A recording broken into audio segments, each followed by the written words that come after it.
వరుస సెలవులు కావడంతో తిరుమల శ్రీవారి దర్శనానికి భక్తులు పోటెత్తారు. తిరుమలకు తరలి వస్తున్న భక్తులతో తిరుమల కొండ రద్దీగా మారింది.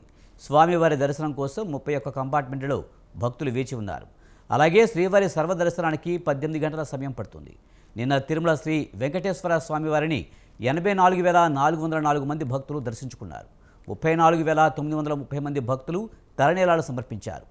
శ్రీవారి హుండీ ఆదాయం 3.06 కోట్ల రూపాయలకు వచ్చినట్లు టీటీడీ అధికారులు తెలిపారు.